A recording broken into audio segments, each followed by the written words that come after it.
Listen carefully, because what is happening in the Strait of Hormuz right now could explode into global breaking news at any moment. The most powerful navy on the planet was just challenged in the middle of one of the most critical waterways on Earth. And what Iran did that night was so calculated, so calm, and so deliberately terrifying that if one wrong decision is made in the next 72 hours, the consequences will not stay between two governments. They will hit every economy, every currency, every supply chain, and every household on the planet. This is not exaggeration. This is the pattern every serious analyst warned about for years, and it has now stepped out of theory and into reality. The world is already bleeding in Gaza, already grinding through a third year of war in Ukraine, already watching Houthi missiles transform the Red Sea into a firing range. And in the middle of all that chaos, inside the narrow oil-soaked throat of the Persian Gulf, something else has been quietly built. Something most media ignored. Something the Pentagon did not want to talk about. Something Tehran has been engineering not for weeks or months, but for decades. And it has finally been shown to the world. To understand how dangerous this moment is, you have to understand what the Strait of Hormuz truly is. Most people hear the name and think of a routine body of water. It is not. At its narrowest point, the Strait of Hormuz is only 21 miles wide. That is less than the distance between some city neighborhoods. Yet through that narrow corridor flows roughly 1/5 of the entire global oil supply every single day. Every barrel leaving Saudi Arabia, Kuwait, Iraq, the UAE, and Qatar passes through it. There is no alternative pipeline that bypasses it. There is no backup route. If that strait closes for even 48 hours, oil prices do not double. They do not triple. They detonate to levels the modern world has never priced in. Stock markets crash. Inflation rips across economies. Fragile supply chains collapse. And the countries hit hardest are not the ones fighting. They are the innocent bystanders. India, China, Japan, South Korea, and Europe. That is why the United States has maintained a permanent naval presence there for decades. That is why carriers like the USS Abraham Lincoln and USS Dwight D. Eisenhower rotate through those waters almost constantly. America does not guard the Strait of Hormuz out of charity. It guards it because the global economy runs on that oil, and because whoever controls the flow of that oil holds power no army can match. And Iran knows this. Iran has always known this. For Tehran, Hormuz is not just strategic. It is existential. The strait runs directly along Iran's southern coastline, and for 40 years Iran has built its entire military doctrine on one terrifying premise. If America ever attacks, Iran will close the strait, turn those narrow waters into a graveyard, and drag the global economy down with it. This is not rhetoric. This is infrastructure. Iran has spent decades building the weapons, the tactics, and the geography to make this threat real. The IRGC Navy alone operates over 1,000 fast-attack craft in the Gulf. These are not fishing boats. They are purpose-built combat vessels carrying rockets, torpedoes, anti-ship missiles, or explosive payloads, engineered to overwhelm superior naval power with speed and numbers. Tehran has also deployed anti-ship ballistic missiles designed to defeat the very radar systems American warships depend on, sea-skimming cruise missiles that hug the ocean surface until the moment of impact, minds smart enough to distinguish civilian tankers from military ships, and a rapidly growing fleet of unmanned underwater and surface vehicles. This is not a navy designed for open ocean conventional war. It is a navy designed to turn the Strait of Hormuz into a death trap for anyone who tries to force it open against Iran's will. And on the night that changed everything, Iran decided to prove it. It began as what seemed like a routine incident. A U.S. Navy vessel operating in international waters near the strait detected a group of IRGC boats closing in at high speed. That sort of harassment had happened many times before. Close passes, hostile radio chatter, and eventual withdrawal. The Pentagon had protocols. American crews were trained for it. But this time was different. The Iranian boats did not break off. They kept coming. And as they did, something else appeared on radar. Something moving below the surface. Something sonar operators stared at for a long silent moment before anyone on that ship said a word. That was the instant routine turned into confrontation, and confrontation turned into choreography. Iran was not bluffing. Iran was performing. What followed has not been fully declassified, but the picture built from naval intelligence reports, intercepted communications, U.S. defense testimony, and unusually detailed Iranian state media is chilling. This was not a simple naval standoff. It was a masterclass in asymmetric warfare. The IRGC boats were the visible layer of a far larger operation. While they drew the eyes of the American crew, Iranian drone boats packed with explosives were deployed from a different direction. Iranian anti-ship missile batteries on the coastline were activated, with radars locking onto the U.S. ship. Iranian submarine drones, developed quietly for years, maneuvered into position beneath the surface. It was a three-dimensional ambush, above the water, on the water, and below it. And every element was recorded because Iran wanted it recorded. This is what most analysts miss. Iran did not want to sink that ship. Given the tactical position the Iranians had achieved, they very likely could have inflicted serious damage before American air cover could respond. But not a single missile was launched. Not a single drone was detonated. The IRGC boats held their position just outside what could be classified as an act of war, broadcast a message on an open military radio channel, and then withdrew slowly and deliberately, making sure every American eye followed every second of their exit. That message was picked up by multiple vessels. The full transcript has not been officially released, but sources familiar with the communication describe it as calm, precise, and unmistakable.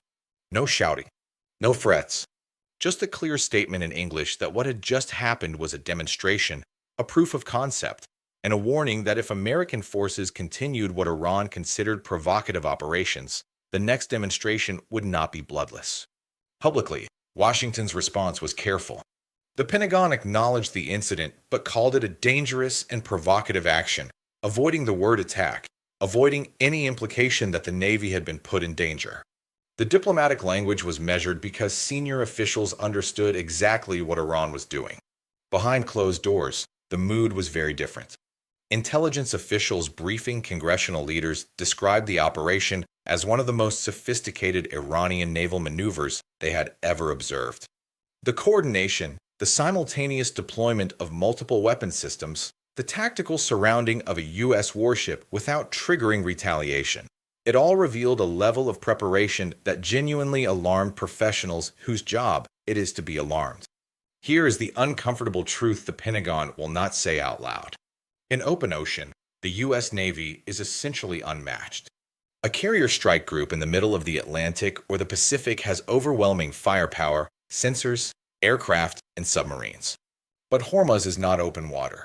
It is narrow, shallow, congested, with Iranian coastline on one side and Arab states on the other.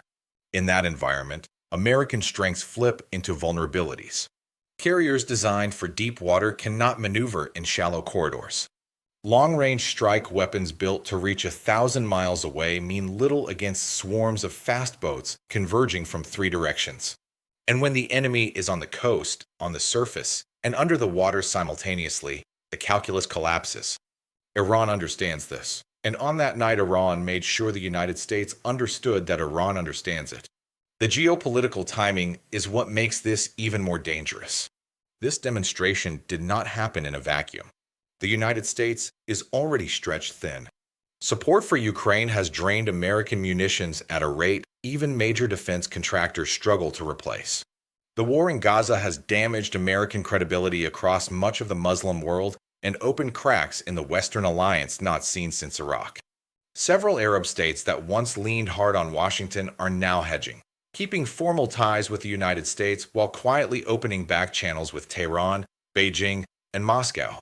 The world is not becoming multipolar in some abstract sense.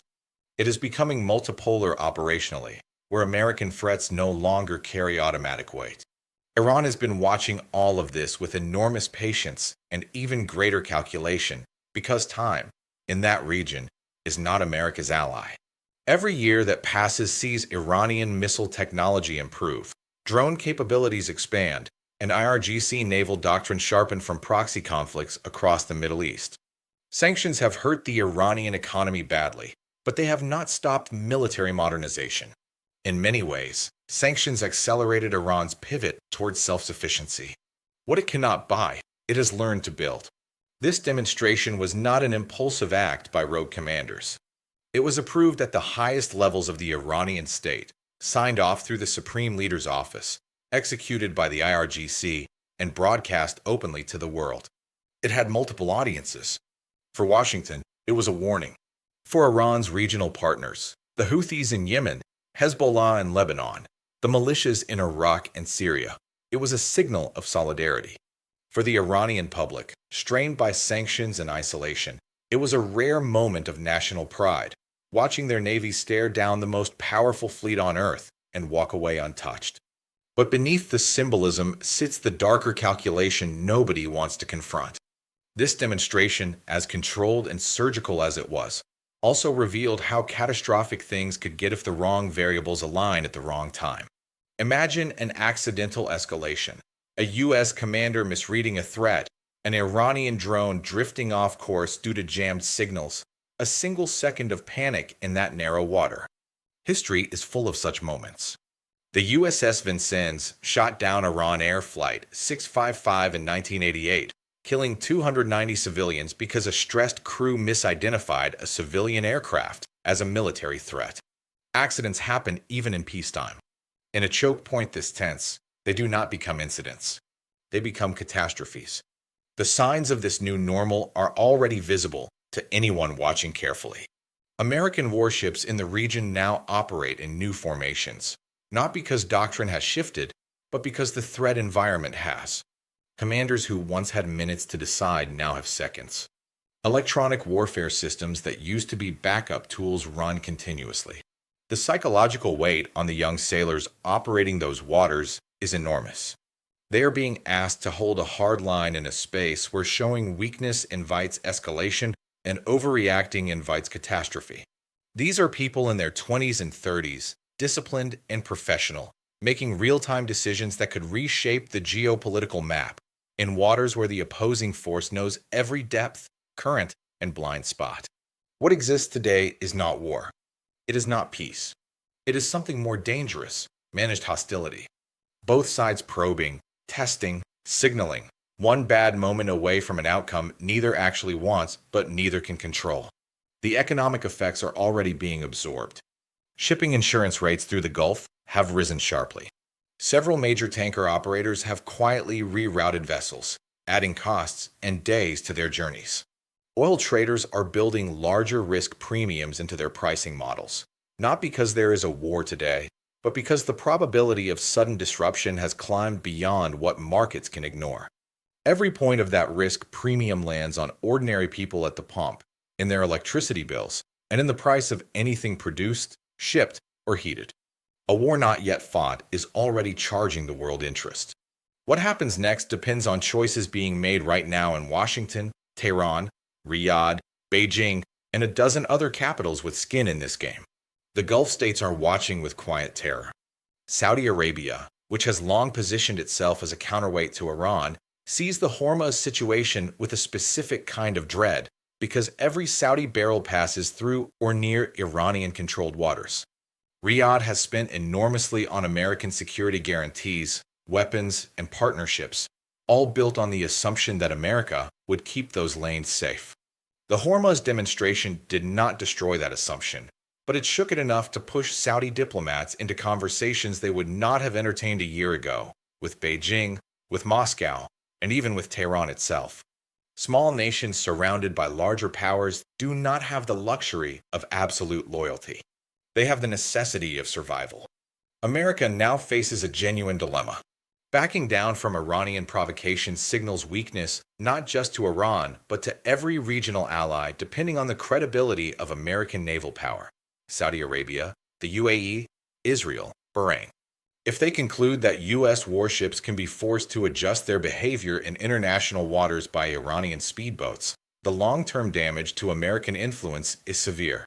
But escalating, striking Iranian naval bases, sinking IRGC vessels, following the military logic to its end, risks triggering exactly the war Washington insists it does not want. A war with Iran would not look like Iraq in 2003. It would not be a rapid conventional victory. It would be a regional catastrophe. Historic oil prices, attacks across multiple fronts by Iranian proxies, Israel pulled in, the global economy destabilized, and no clean endgame. This is the trap Iran has spent decades building. Not a trap designed to win a war, but a trap designed to make the cost of war so ruinous that America never starts one. The Hormuz demonstration was Tehran saying, "The trap is ready." Iran's calculation is not reckless. It is coldly rational. Iranian leaders watched Muammar Gaddafi give up Libya's nuclear program in exchange for international acceptance and then watched NATO bomb him out of power 8 years later. They watched Saddam Hussein maintain the illusion of W&D capability he did not have and watched America invade anyway. The lesson Tehran drew from these stories is absolute. The only guarantee of regime survival is a credible deterrent strong enough that no adversary will dare attack. Hormuz is that deterrent. Its power is not in destruction. It is in deterrence. Iran does not need to fire a missile to dominate a negotiation. The mere existence of the threat reshapes every calculation. China is watching every second of this with its own dilemma. Beijing is the largest buyer of Iranian oil, and Iran's ability to keep exporting is tied to China's interest in undermining the global effectiveness of American sanctions. But China is also massively dependent on the free flow of oil from Saudi Arabia, Kuwait, and the UAE through Hormuz. A closure of the strait would devastate the Chinese economy almost as much as anyone else's. That is why Beijing has been unusually active in quiet diplomacy with Tehran, not to encourage Iranian aggression, but to keep Iran's actions in the zone of demonstration rather than real escalation. China does not want a war. China wants the U.S. military distracted, American credibility weakened, and American alliances frayed. All outcomes a long state of Gulf tension delivers without Beijing putting a single soldier at risk. Russia's position is even more cynical. Moscow benefits from chaos. High oil prices help Russia, American attention drawn away from Ukraine helps Russia, and any fracture in the Western response to Iran helps Russia. Russia is not pulling Iran's strings, but it is quietly signaling that it will not cooperate with any international pressure effort against Tehran. Moscow is not a participant in the Hormuz standoff. It is a silent, smiling beneficiary.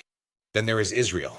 Whatever happens in Hormuz does not stay in Hormuz when Israel is involved. Israel has been running a shadow war against Iranian nuclear and military infrastructure for years. Assassinations, strikes in Syria, and sophisticated cyber operations. Every escalation in the Gulf increases the probability that Israel decides the moment has come for a more direct strike on Iranian capabilities. And every Israeli strike increases the probability that Iran decides the time for restraint is over. That is the real nightmare inside planning rooms in Washington, London, and Brussels. Not a single Hormuz incident, but a chain reaction, each event triggering the next, until one Iranian speedboat approaching one U.S. warship becomes a regional war with global economic consequences that cannot be reversed.